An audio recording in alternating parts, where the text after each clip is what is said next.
Yo, yo, yo. What is up? I know that ain't who I think it is. Yeah, man. He's back. Yeah, man. What's up? What's up, baby? How you doing, Welcome fellas? everybody to Brown and Orange Weekly. Brown and Orange Weekly is back. We've got me, your co-host Clarence Wilson. James the Fritz been joining us for the last few episodes. Thanks for having me. And Killing it. back as from always. I don't know where this man been at. He been locked in 1986, no Wi-Fi. Wi-Fi. Internet prison. Yeah, Clarence, you think he could at least call in from his Zach Morris cell phone? You Just call would the think. show. Ladies and gentlemen, the man, the myth, my guy, my dude, that dude, Dean Samples in the building again. Yeah. Finally. I'm afraid to move my phone or anything like that. It's been I moved and it's been terrible with internet. But that's my only complaints. But other than that, life is good. Life's been good. Good. Browns won. Good. A huge game. Huge. Still riding high off that win. That was nobody expected us to win. We talked about it last week. I said for sure we weren't gonna get blown out. I didn't see a blowout coming. But the W, woo. The atmosphere inside that stadium, I was there, was just off the chain. What do you say, I Dean? bet it was. I said I bet it was electric there, man.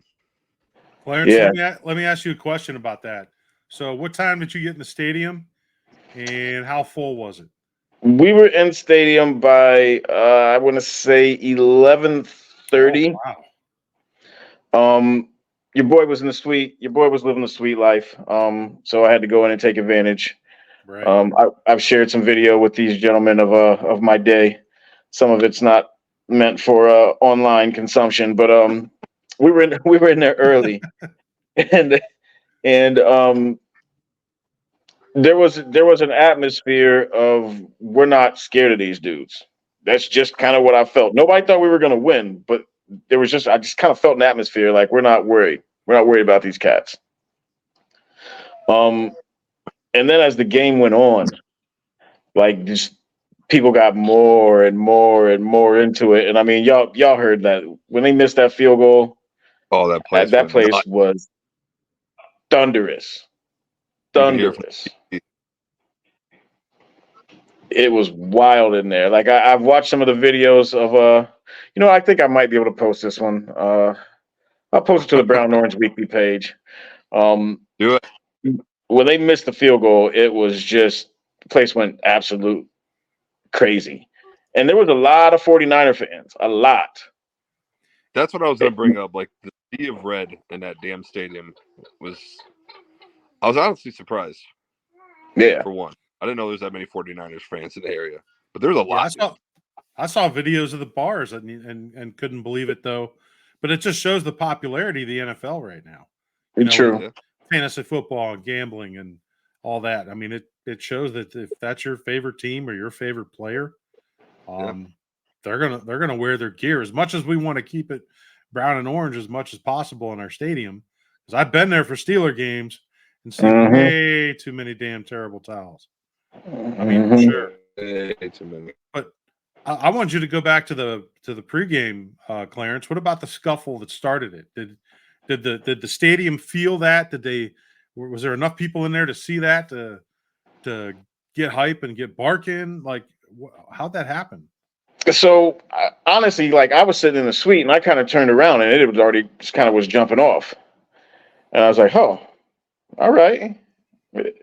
And I feel like again, like there was so many 49ers fans that were in there because I feel like they were in the stadium first because they didn't know where to go. So as soon as it opened up, I feel like my walk from going in to the suite, I saw nothing but 49er jerseys, like everywhere. It was almost like when I went to the Steeler game. except we were in Brown Stadium, so it was kind of weird seeing all that red. Um, good sports though. Good fans. No issues with nobody. Everybody was cool.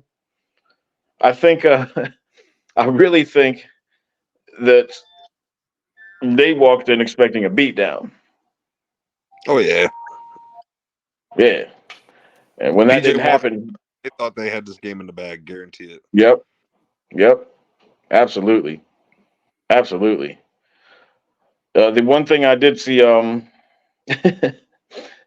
was once we were in it,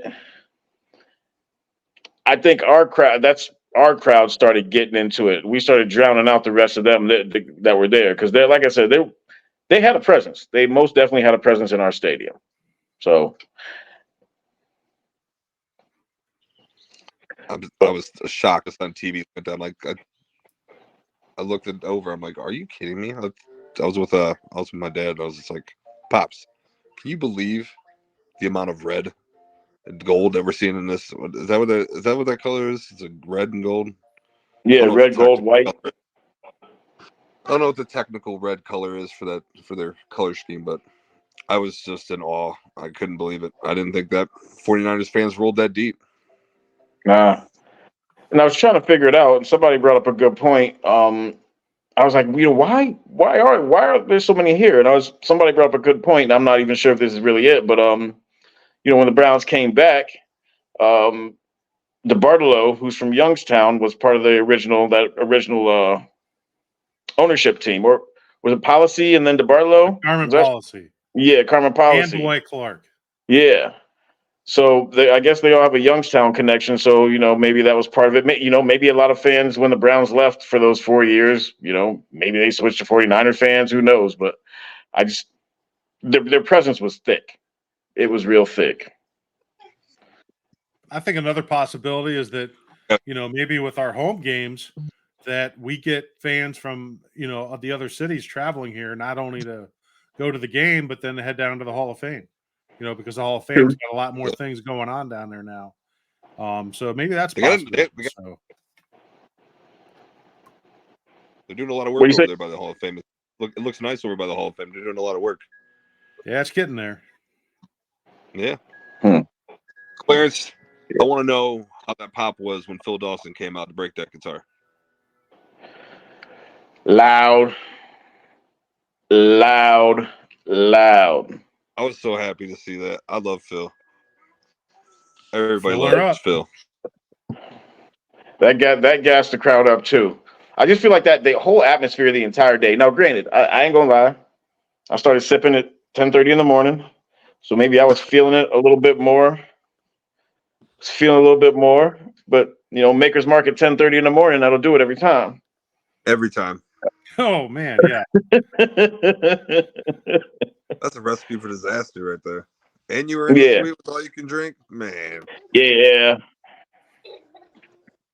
yeah. I had to come back. Of course, anytime I go to a game, I always come home and watch it a day later, just to see what I missed. But yeah, Phil got the crowd hype, and honestly, because the Browns were never because there was never a point where they looked out of it. The crowd stayed up here. Crowd stayed up here. So, but you know what? We are. It's kind of funny this week. Even after that win, it seems like the Browns still not getting their props. People want to toss out excuses for San Fran, like we weren't playing without our number one running back, our quarterback, offensive lineman. Like, what was y'all thoughts Right. on some of the BS criticisms y'all was hearing? I don't want to hear no damn excuses why they lost that game. Yep. Any given Sunday, baby. Yep. Any given Sunday. Yeah, any given Sunday, that's exactly Willie Beeman out there. PJ Walker.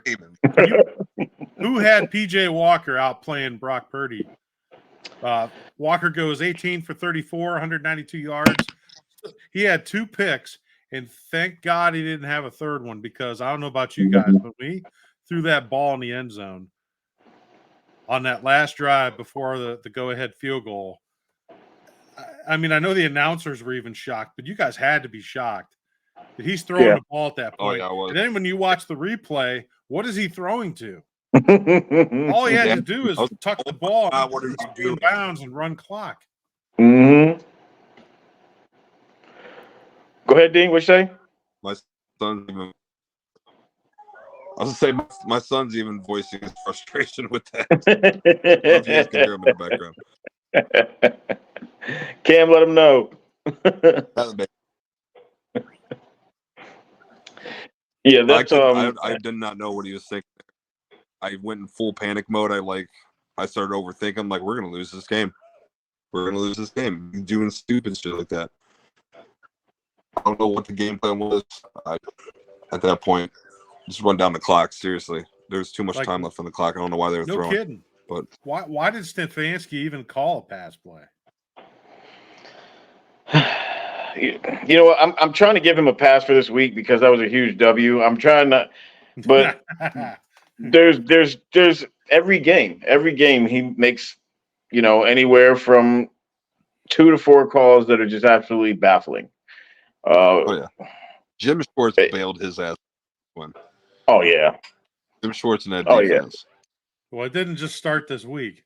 Yeah. That's for damn sure. Jerome Ford helped bail him out with 17 carries, 84 yards. That 4.9 average is key because that's right around that's Chubb stats. Yep. 4.9 yards per carry. That's what we need that. Yeah, that's what we've been wanting to see out of Ford. Yeah, he had a great game. Getting a Hunt ball and touchdown, that was great. Kareem Hunt, getting in the end zone. Highly important. Amari Cooper.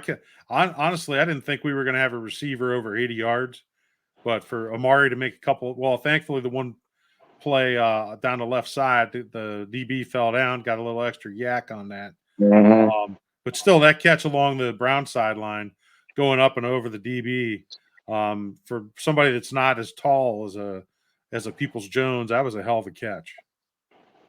I agree. I was impressed by that. I had zero faith in our passing game to the point where I got Amari Cooper in 2 fantasy leagues and didn't even bother playing him. That's how much faith I had. That's how much faith I had in our passing game. I thought we would get some dinks and some dunks here. The running game I figured would have to get involved, kind of like what we kind of talked about last week. But I just didn't have any faith that they were going to be able to move the ball through the air. And hey, I mean, it wasn't pretty, but a W is a W. That is true. I'm looking at the total yards. The Browns had 334 to San Francisco's 215. It's wild. Nobody had that. No. Passing yards 174 Cleveland, 107 San Francisco. Rushing yards 160 to 108 Cleveland. Yards per play, I know it was rough for both teams, but 4.8 yards for the Browns, 3.9. I mean, we can't talk up our defense any more than that. I mean, that's just even the sack totals. We only had 2, but we were in that backfield all day, nonstop. 1,002 yards allowed through 5 games, the most by any team in 50 years in NFL. It's just silly. Crazy. And this was the game. This was the game that I said that. All right, so we played those first 4 opponents. And I'm like, you know what? We really didn't play like anybody with any crazy offense. Baltimore goes as LJ goes. So we know the Steelers are ass. Still don't know how the hell we lost to them. They got beat 30-7 by San Francisco. Don't get me started. San Fran came to Pittsburgh when it was still beautiful out. Yeah, sure. That was a key thing. The weather, definitely helped us.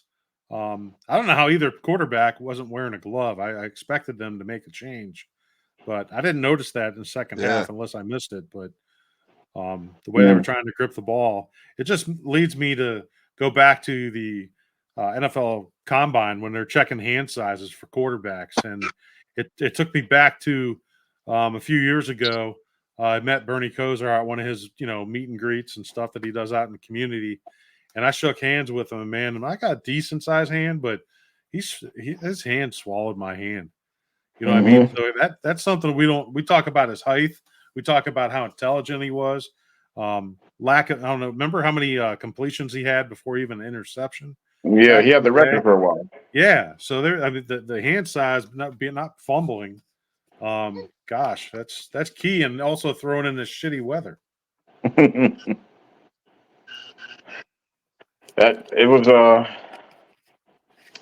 I think I'm kind of thinking that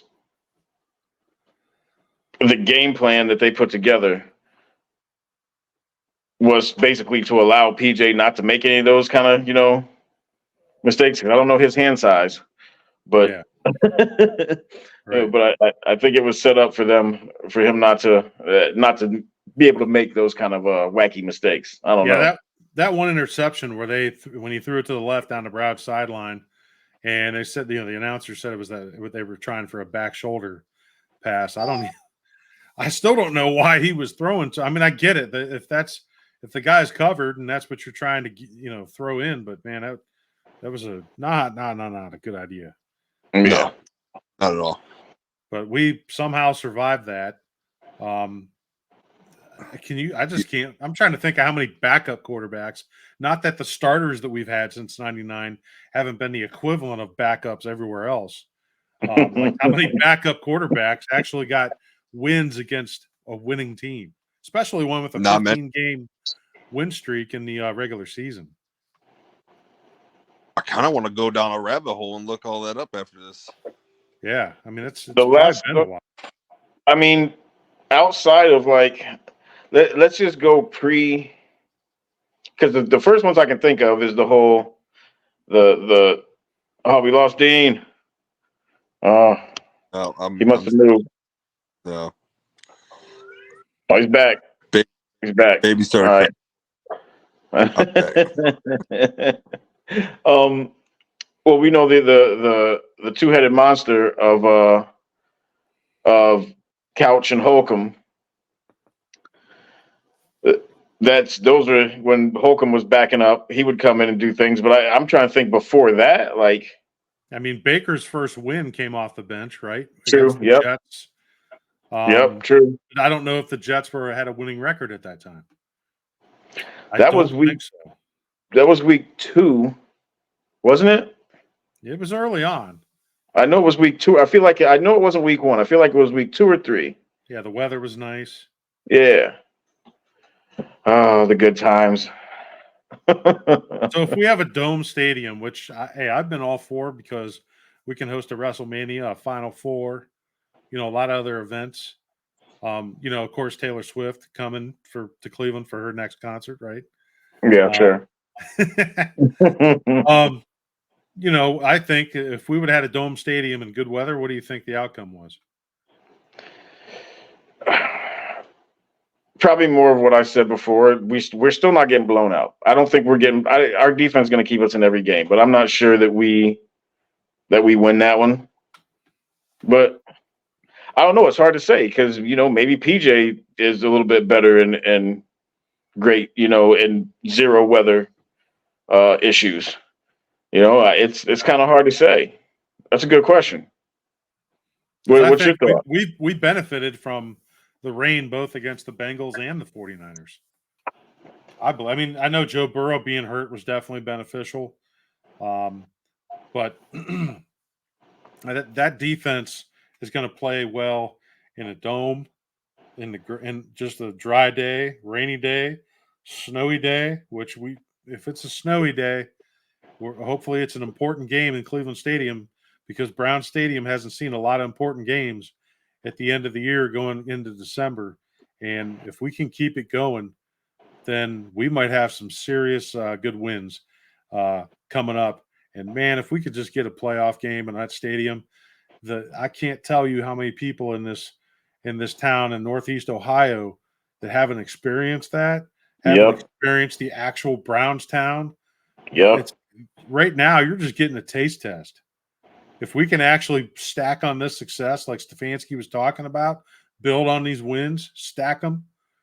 It's unbelievable. It's so much fun. It's every day, And I know a lot of us still do live Browns every day and excited, especially after wins. But we also ride those losses awfully hard too Man. throughout the week. But we're definitely we're overdue for some serious important games towards the end of the season in some of this crappy weather. But you know what? The offense, Clarence, we have to get right. Have to get right. Oh, it's going to be dependent on Watson, and we can slide right into that. So after I don't even know what the hell to even call it, the saga of this shoulder Shouldergate. incident. Yeah, Shouldergate 2. The Shouldergate 2 because we had it a couple Baker. years ago. Yeah. Yeah. Um, from everything that everyone's been saying, he is supposedly on track to play this week. Um, personally, I need to see it again because you know what? Tennessee was like, all right, look all right. We look okay. And then again, like we've talked about before, it's the start stop. Played 6 games, had to wait a whole off season. Comes in this year, plays 3, has to sit 2. So I think he needs the reps and the consistency of playing weekly to I guess get to the point that he is who we think he is. So I'm I'm hoping that this is the week that he comes back. Obviously, I don't want to see him rush back. But at the same time, he's got to get on that field. Like you said, the offense, without Chubb, this offense is not going to go without Watson. And Period. Point blank. you can't keep leaning on this defense. No. The rarity of the 85 Bears, the rarity of the 2000 Ravens, Mm-hmm. those kinds of defenses. Man, I know we're getting into with some of our stats for the season. We're going to be very competitive to one of the best defenses potentially of all time. Is that actually fair to say? But you still got to score points. I mean, we scored 19 points. They missed the field goal, right? Mm-hmm. They had the rookie kicker. The football gods gave one back. We started out rough. They looked. McCaffrey goes untouched into the left corner of the end zone on the run. Didn't look good to start. And then that last drive when we needed to, clutch up, we let them down the field. Yeah. So, and it's you don't want to beat this defense up, man. They had a hell of a game. Defensive line, what they did, freeing up JOK to make tackles for a loss, and it was. I love seeing that kid play now that they finally have a D line where he can just run free and make plays because he's not having that line come down to the second level and get him blocked up. So I still think, and I've mentioned this before, that defensive line sets the tone for the entire defense. We know we have talent. We know we have skill at both the linebacker position and the secondary, but it all starts with that defensive line. And for me, that defensive line, and I what do you think, Clarence, about the nicknames they're trying to give the defense? I mean, shit, we've been the dogs for how long? We just finally got a dog defense. Can't we just be happy with that? We got a new damn logo in the offseason. We don't have to name it something else. No, we don't have to name it shit. And if it's going to get a name, let it be organically. I don't stop shouting out names. I like just let it grow. Let it grow. Like it's kind of wild to see how good this defense is because again, we've kind of like you said, we've the best defense I think since we've been back. I'd probably say probably the Greg Williams year. And they weren't even that great. They just got a lot of turnovers. They just forced a bunch of turnovers. I'm trying to think even before that, like it was always hard to talk about our defense in the past and how good certain players are because they were on the field so damn much. Andre Davis is making all pro with 150 some tackles. Well, yeah, he's on the field 45 minutes a game. Yeah. So, it's kind of hard. I don't think we have that problem with this defense. As you said, I agree 100%. It is this defensive line that makes everything go. I've heard a lot of people still trying to rag on like Joe Woods. Oh, Joe Woods was a problem. Nah, if Joe Woods would have had these guys, I'm not saying that he would have done the defense wouldn't have looked like this last year if he had the likes of Zadarius Thomas and those boys up front. I'm not saying he would have kept his job, but this is not the same defense as last year at all. Well, and it's a mindset. This defense is a mindset. It's about celebrating each play and finding joy in football, and celebrating as a team too, not just your individual play. You see all the guys together. Schwartz wants them to have that swag, and if the only nickname I want to give is that defensive line. I think the rest of them we can continue to be the dog defense, but I'd love to call them the lakefront. Because that defensive line is they're special. Tomlinson doesn't show much in the stats. When I look down here, I think he had 1 tackle, but tell me he didn't play a huge role on how many snaps. So it doesn't show in the stats all the time how somebody can individually affect the game. And he did a hell of a job holding that line up and making pressure. Yeah. Yeah, eating up space. If you got to put a guy and a half, 2 guys on him, that's leaving other guys to be able to run free, like you talked about. Yeah, I mean this defense has been special, but the offense, if you look farther down the road, we have to score more points. We have to show some balance. We can't constantly put it on the defense like this. But I feel that what I like, compared to other Browns teams where your defense is playing well, and I don't mean statistically across the league, but just within a game, this defense is going to play the way they play, regardless of what the scoreboard shows. True. That's a sign of maturity. That's a sign of teamwork, leadership. I know leadership in the offseason and even in the last year was in question. Is Anthony Walker going to be able to stay healthy and help lead that defense too? And, they've definitely shown a lot of growth this year, not just from a performance level, which we love, but off the field as a unit in the locker room and how they present. Did you see the big boom box that Greg Newsom was carrying out? Yeah. I love that. That was fantastic. I didn't know the Niners did that. I love that the Browns backed that up. It's nice to see our team come out with some, not only with swag, but the personnel to back up the swag. Yeah.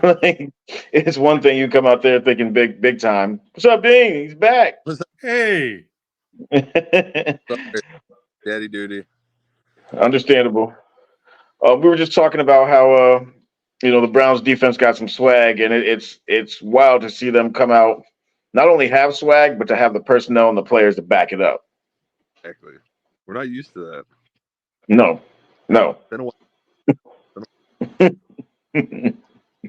Been a long time. Well, anybody that listened last week, I predicted like a 4 field goal game, and Mr. Dustin Hopkins 4 for 5. Had a tough miss, but came up big, and the defense. Hopkins balls, and it's pretty much a no-brainer when he kicks it, because even on when you're kicking from 50 yards, it's still look clean. Yeah. I'm glad we have him. He's been impressive.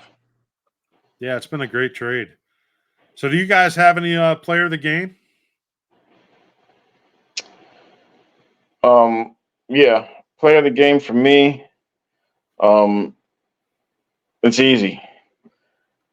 It's all the Browns fans inside that stadium. You son of.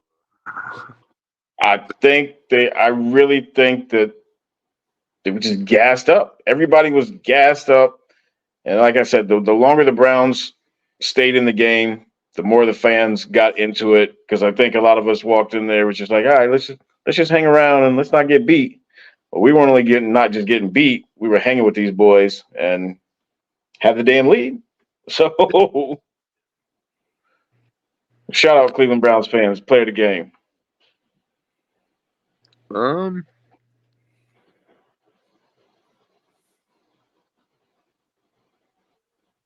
trying to think here.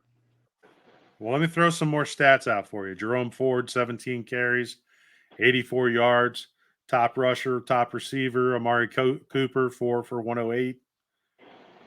That's 108 of Walker's 192 yards, thanks to Amari. You got Rodney McLeod, had 7 tackles. Emerson had 6 tackles and a pick. Yeah, I would have to go side. Emerson, probably on defense. I want to give Denzel Ward some shout outs too. Dude's been balling. Good call out. Love it. The whole secondary's been lights out. I love it. And Dean, wasn't Denzel the guy that came off the edge to help rush that kick maybe a little bit? Yeah. Maybe draw a little bit of attention. I think it was – I tried to watch a replay several times trying to find that. And it was hard the way it seemed a little blurred. But I pretty much assumed that was Denzel Ward coming off that corner. Dude's been balling lately. And he's been staying healthy, which is huge. Been an issue in the past, obviously. Man. Jim Sports got his defense looking beautiful. Did you see that video of Miles throwing Trent Williams on the side? Oh, yes. Yeah. Yeah. Dude, Trent Williams is a massive human being. And he just threw him aside. Get off me. He threw him like a small camper. Yeah, I mean, it was incredible. The hell? That was wild. After the kid. Yeah. I got a question though. So we're walking into Indy this week, right? Indy is down. Anthony Richardson, he's on IR. Good chance. Jim Irsay came out today and said he might not play the rest of the season. So we'll be facing a little Gardner Minshew action. With Watson, or even if we don't have him, I feel really good about us getting a 4-2. I don't think that's they're gonna run. Go ahead, Dean. What you say? I have a feeling they're going to get Jonathan Taylor a little more involved in this game. Their running game going because, no disrespect to Gardner Minshew. Duke can play, but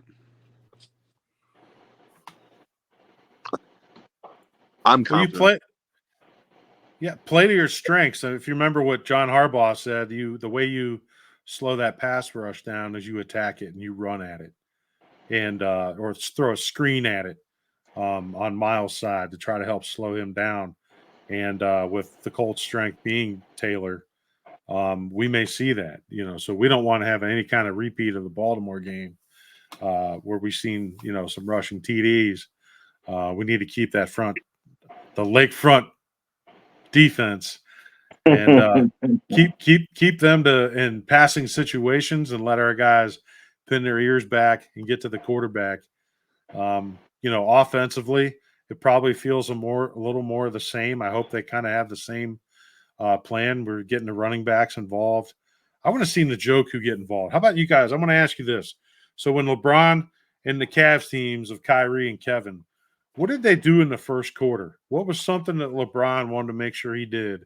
They always got Kevin Love involved. Oh yeah, he got number 3 of the big 3 involved. I want to see more of that with Njoku. Get him the ball. Start feeding him the ball early. Get him going.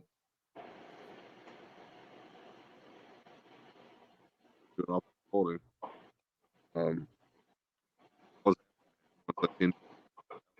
They didn't really do much with him after that.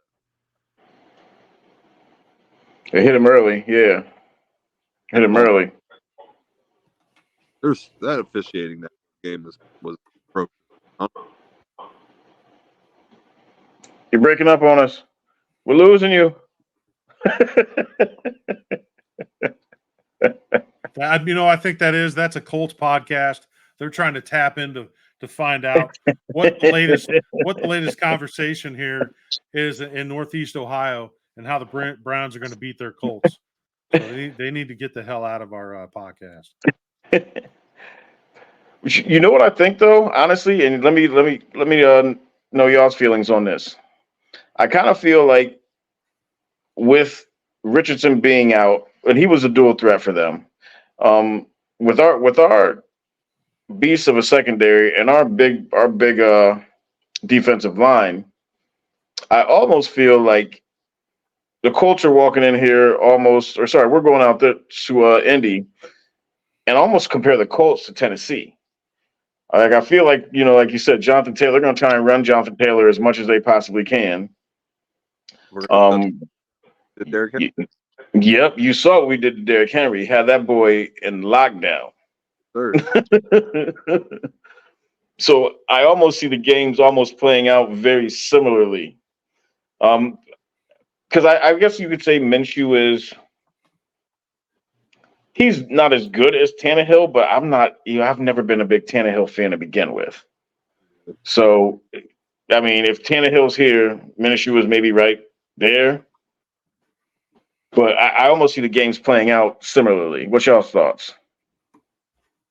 I agree 100%. I'm too concerned about receiving core. They're too inconsistent, especially Gardner. They're going to have to get their running game. Try to establish it. I don't think that not going to follow that. I think Jimmy because it's not right to figure that. I see it repeat at Tennessee, and I'm hoping it turns out that way. Dean agrees to repeat. James, what you thinking? I think it's a fair statement. Very comparable. The AFC South is terrible. It's awful. Jacksonville's, playing some good ball.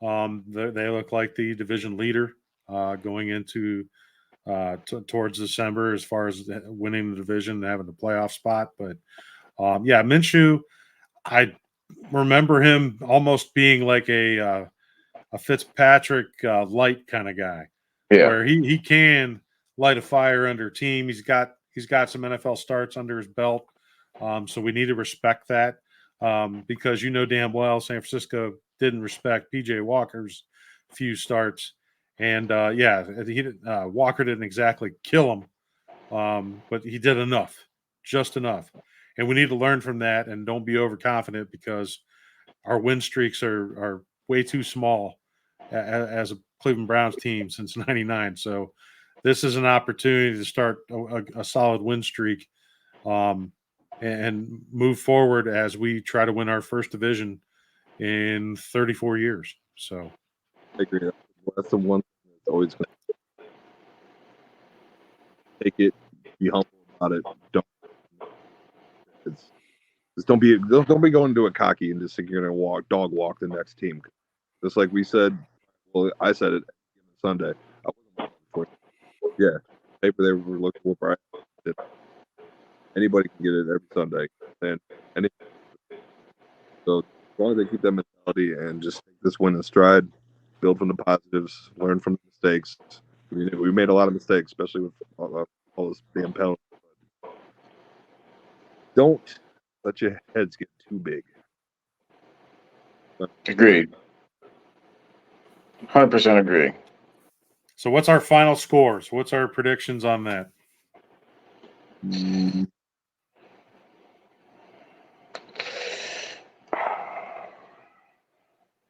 But I need to see if Watson's going to play first. Watson plays. I think the Browns might put a mud hole in these boys. I'm going 24-17 Browns.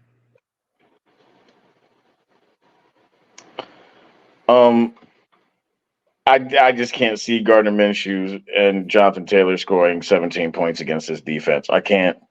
Maybe my head's too big about this defense right now, but I think that them boys ain't getting more than 10 points. If Deshaun plays, 31-10. If Deshaun does not play, 21-10. I'm going to go 29-13, and the defense finally scores. I think Hopkins still has, like a potential 4 field goal game, but a lot of defense. But I think the defense finally gets in the end zone. The running game comes alive, And I'd like to see Ford get another nice long run like he did in Pittsburgh. Get over 100 yards. So yeah, I think that the recipe could be the same, except I think the defense is gonna they're gonna take some more chances, maybe jumping some routes, and hopefully a pick six or a scoop and score.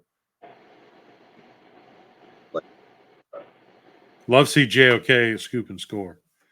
Yes. I'd take that. I'd take that. Well, is there anything else y'all want to tell the people? Dean, you ain't been on here in months. Anything you want to tell the people? I missed all you guys. I missed being out here. Killing it, holding it. I've been in the internet prison. But I'm glad I'm Cassidy. I almost lost you a few times. Had to escape for daddy duty. But overall, back. Yeah. Miss you guys. Go Browns. Yeah. James? Same, man. Dean, it's glad to have you back. It's been fun. And I appreciate talking Browns with you guys, inviting me in to be on the podcast, celebrating the joy of a win. And hopefully there's many more to come. And we got to keep the faith with this team that the offense is going to break out at some point. And hopefully that's the best balance that we've had on our Cleveland Browns football team in a long time. And the future weeks, I think, are bright. And hopefully Deshaun Watson, if he does play, better WD-40 up that shoulder. I don't want to hear about any Russ bullshit. Get out there and play. You're in the dome. The temperature is controlled. So I think if he's going to have himself a ball game. Yeah, and I also want to do one thing too. I want to this Sunday on the 22nd. Shout out to my daughter Anna. She's going to be turning 17. She shares a birthday with my late mother. My late mother would have been 70 years old on Sunday, so I'm going to have a house full of family, and it's going to be a special day. And hopefully the Browns literally put the icing on the birthday cake. Yes. Happy birthday to your daughter. Most definitely. Let's hope the Browns can bring it home. Thank you, guys. Oh, thank you. Until we get this internet situation sorted out, you'll probably get a 3-man booth coming here for probably for foreseeable future. And I don't know. I dig the 3-man booth. Yeah, it's been fun. I appreciate it. And everybody, hey, anybody that's on the podcast, on Spotify, Apple, also check out and subscribe to the YouTube channel, Believe Land Media, LLC. We're doing a lot more video content now. Check out all the high school coverage that's going on.